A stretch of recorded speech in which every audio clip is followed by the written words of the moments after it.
Dobar dan i dobrodošli na mom kanalu. Prije samog početka želio bih da čestitam svim pravoslavnim vjernicima srećan Božić. Danas sam odlučio da vam pokažem kako na laptopu obrisati nalog na koji ste prijavljeni. Pa da počnem. Uđete u stvar.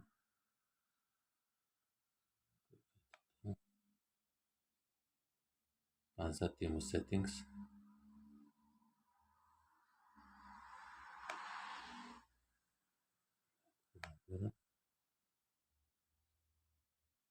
Uđete u account.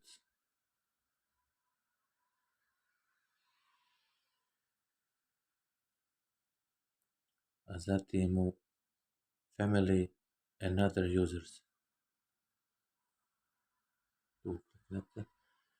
Ovdje će se prikazati nalozi ukoliko imate više, bit će jedan ispod drugog.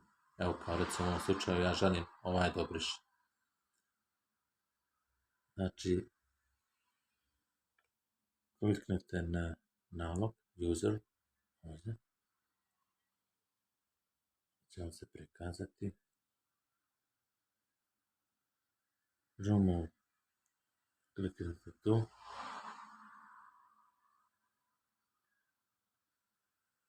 A zatim, znači, delete account and date.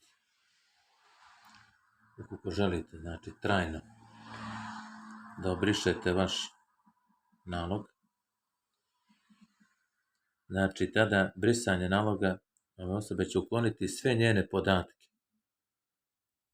sa računara, uključujući stavke na radnoj površini, preuzimanje dokumenata, fotografije, muziku i druge datoteke. Ako i podaci nisu napravljeni rezervnu kopiju ili sačuvani na drugoj lokaciji kao što je drugi računar, bit će izgubljeni, to jest detaljno skroz će biti izbrisan. Tako da ukoliko želite da uklonite taj nalog, znači kliknete na ovo delete account and date. Znači tu.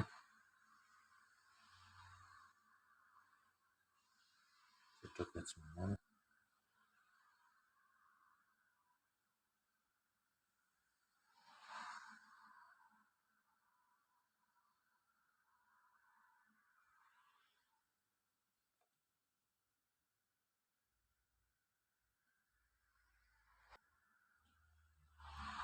Evo vidite, uspješno smo uklonili nalog i onda tu možete da kliknete da napravite recimo novi, ukoliko želite.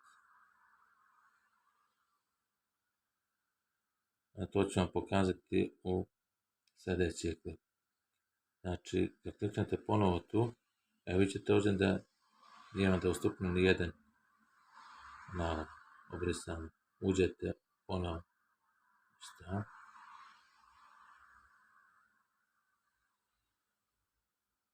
Zatim gore user.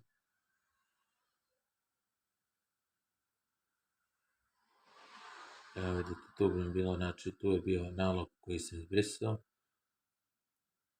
Iznad ovoga koji već ima.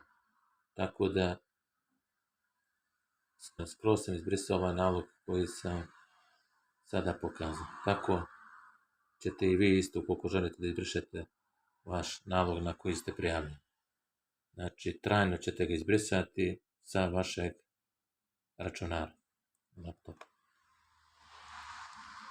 Tako da, to bi bilo sve u ovom klipu. Zapratite me na ovom kanalu radi još videa koji će biti uskoro objavljeni. Pozdrav, do gledanja.